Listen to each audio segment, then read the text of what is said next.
Hello everyone, my name is David Lopez. I am the owner or co-owner of Paragon Jiu-Jitsu in Camarillo, California, and I'm also the person running the Jiu-Jitsu After 50 page. It has been, or channel, it's been up for years, but this is actually the first video I've ever done, and hopefully I stay consistent with making videos because people who start jiu-jitsu after 50 or even close to 50 typically don't last very long. I started jiu-jitsu at the age of 45 or 46. It's kind of hard to remember now. And I'll be 56 in about a day or two. Now, today is October 7th. It's a morning. It's about 11:30 in the morning. And one of the things that always happens, that seems to happen regularly with with guys that start late, is they quit very, very fast. In regards to women that start late, I have not met very many women that have started jiu-jitsu after the age of 45 or 50, so I can't really speak on that, but I will speak on what I know. And at our academy, in the last, we've been open for a little over a year, we've had about 3 men sign up that were 45 or older, and all 3 men quit in less than 3 months, and all 3 men barely attended any classes. So they showed up for maybe 4 classes in 3 months. And there's a number of reasons for this that I am noticing and that I have kind of thought about before making this video. And so I'm going to start with, they're not in an order. So these are just the things that are the most obvious, or the things that seem to be the most common. So number one reason they quit is because they suddenly have to work more. So these are men that start jiu-jitsu and they come to the first class or 2 and they sign up and they're excited to get their gi, and then you get a text from them or a message, hey, sorry, I have to stay late at work. And then another one, and then another one. Before you know it, a whole month's gone by and they suddenly have to stay at work late all the time. In the case of somebody who might be coming to our 12 o'clock class, our midday class, I have to work. Something came up at work. And, nobody's leaving midday work unless you have a very long lunch break or you're the boss. And last time I checked, the boss should be able to come back from work a little bit late because technically they can't be late. So if you own the business and you are going to do jiu-jitsu, then you need to kind of realize that there's always going to be things coming up in work. And if you, depending on what you join jiu-jitsu for, the reasons for going to class far outweigh the reason why you need to stay back at work every single time. Now, for those of you that might even object to what I'm saying, then quit jiu-jitsu now. Just fucking quit. Because it's not for you. If jiu-jitsu is for you, then you find a way to make it work. But I have zero sympathy for somebody who can't make a whole month of classes because suddenly at lunchtime there's an emergency and it's every Monday, Wednesday, Friday at 11:30. So I'm not buying it. I'm not here for it. I'm not listening to it. Tough shit. Quit jiu-jitsu. Okay, so now the other one is, this one is more, you can get over this one a lot quicker, and that is, you're not 25, and it doesn't matter that you played football in high school, in college, and you're 45 or 46 or 50. None of that matters, unless you've been playing football ever since. So unless you are one of these people that live in a place where, I don't even know if this exists, but if there's a adult football league that you get to play football when you're in late 40s and early 50s, if you are in that, then maybe you can hang with the 20-somethings. But you need to remember that no matter how strong or fit you think you are, you should not be trying to compete or outlast the young bucks in your first couple of months of jiu-jitsu. You need to realize that this is a acquired skill. It's absolutely a skill.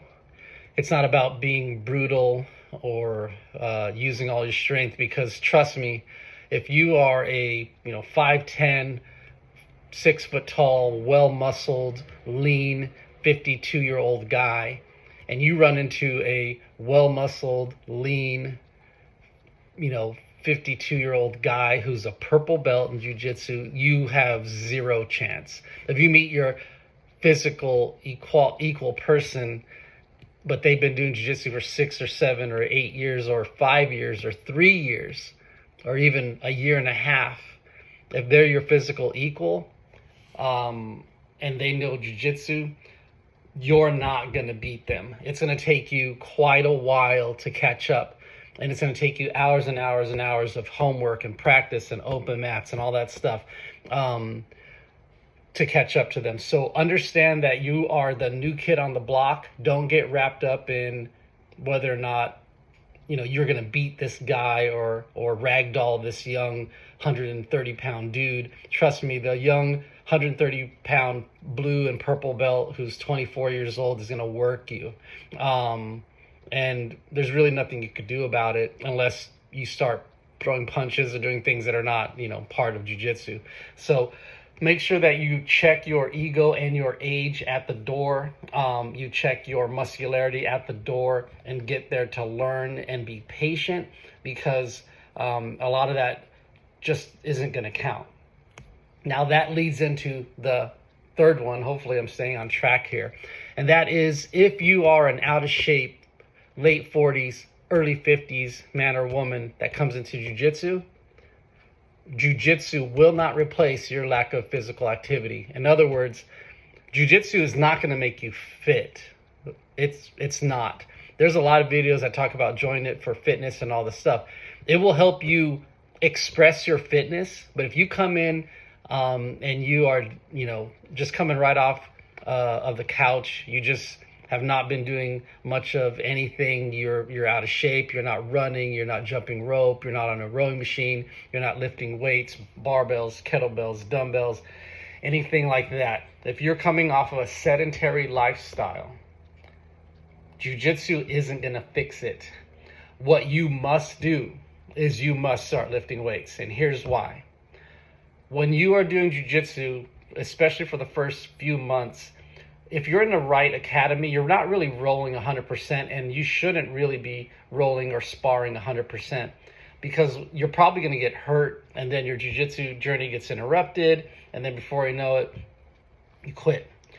So there's going to be a lot of circumstances where you're doing some sort of drills, where it's situational training, situational drills, and you might be pushing, at a 80% intensity, but what you're not doing is full-on sparring. You're probably trying to get out of side control, trying to get out of mount, trying to stay on mount, trying to pass guard, all these different things.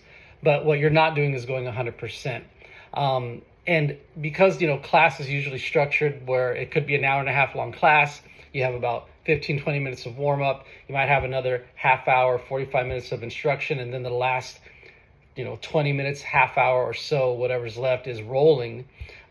The intensity is not that high. So yeah, you're going to be twisting around, you're going to be gripping, you're going to be pushing, pulling, and things like that you're not used to. But that doesn't replace a 45-minute long workout in the gym, where you might be doing bent over rows, push-ups, lunges, squats, dips, shoulder presses, all these fundamental push-pull movements, upper body stuff, lower body, core things. So one of the things I compare it to is surfing. If you're to go surfing, the intensity is way higher. You get on that board and then you wait for that set of waves to come in, and then you're going all in, all in, all in. Whether you're a beginner surfer or you've been doing it for a while, there's a certain level of physical strength, balance, all these things that are kind of 100%. And so people who actually come from surfing backgrounds, regardless of age, they have an exceptional core strength, and they actually know what intensity really is. And those are the ones who I always kind of keep my eye out on, because they really seem to do well. And people who start jiu-jitsu and then start surfing, their game increases significantly, because again, they have an idea of what all in really is. Gotta drink some coffee.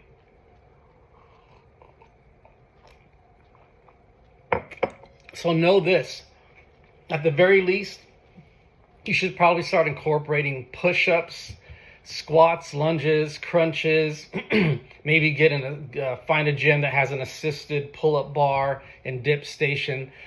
But you definitely need to start a very structured, consistent weightlifting program, because even if you went to class, 3, 4, 5 days a week, which I would not recommend if you're a new 50-year-old person, man or woman. Even if you're going, say, 2 or 3 days a week, you still need to be lifting weights, because you need frequency. One of the principles of fitness, which I've been a trainer now for 20 years, is called the FIT principle. So FIT stands for frequency, intensity, time, and type. You need to have more frequent workouts, right? The intensities need to vary from super high to kind of medium, and what some weightlifting could be. Time, an hour and a half long jiu-jitsu class, 45 minutes to an hour, or to an hour and a half long weightlifting class. And then type, you have cardio mixed in with jiu-jitsu. You have a certain amount of core work mixed in with jiu-jitsu, but what you don't have is strength training the way you need it, because the reps, if you will, you might have like 4 reps of, doing some kind of sweep or some sort of mountain escape or something, and that's not enough reps in order for you to actually consider it part of a true fitness journey. But what it is a martial arts journey, and that's going to lead into number 4 and the final of this particular video, and that is martial arts. The reason why names like Chuck Norris, Bruce Lee stand out in the world. You have Jason Statham and other people who are maybe action movie stars or martial arts heroes. You have Muhammad Ali. You have certain wrestlers and other combat sports athletes. The martial art side of things, the art part, is your personality and your kind of innate physical abilities or creativity that you incorporate into jiu-jitsu. So one of the things that Bruce Lee had talked about is how you have to master certain things. You have to kind of learn all the rules, master everything, and then you break the rules. But it's only after mastery. But in between there, you could definitely, if you're an acrobatic person and you see an acrobatic opportunity somewhere in a guard pass or something like that, give it a shot.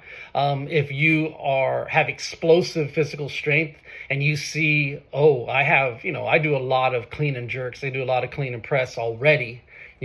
I weigh 200 pounds, I weigh 180 pounds, and I can clean and jerk 225 pounds.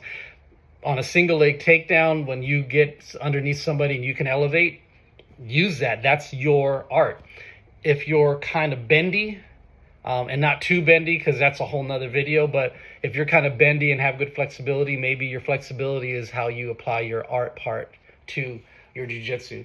But I really want to encourage you, if you are late 40s, early 50s, and you're thinking about doing jiu-jitsu and you have any more questions, you can always just send me a message here on the platform. I'll also give you a link to my Instagram for my personal training thing. I'm not doing this to gain training clients. I'm doing this for the community to gain perspective on jiu-jitsu, because I just see too many guys and gals, but I don't see many women, like I said, because I haven't experienced that. I've only known a couple in their 40s, early 40s and late 30s join jiu-jitsu. And I know one that still does it, but the other one quit at purple belt, which is a shame. But anyway, I want people who are in their late 40s, early 50s, and beyond to do jujitsu. I want them to train jujitsu. I want them to fall in love with jujitsu.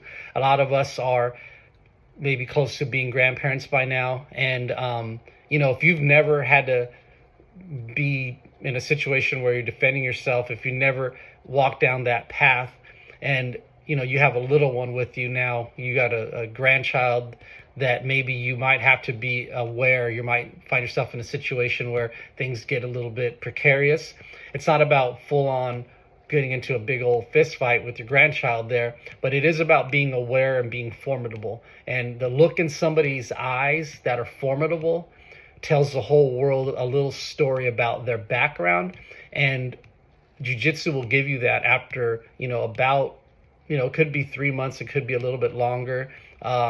Some people, you see it right around the time they're ready for blue belt because they have a certain understanding of things. But either way, autonomy is a super big deal with me because I want everybody to be able to feel safe in whatever environment they're in. If they're going to the grocery store, if they're at a backyard barbecue, if they're at a brewery, at a restaurant, wherever they're at, people should feel safe and feel a certain amount of control. So thank you guys for watching this video. I look forward to putting more up with the other topics. And whether you agree or disagree with what I have to say, please leave your comments. And hopefully I'll see you in the next video. Take care.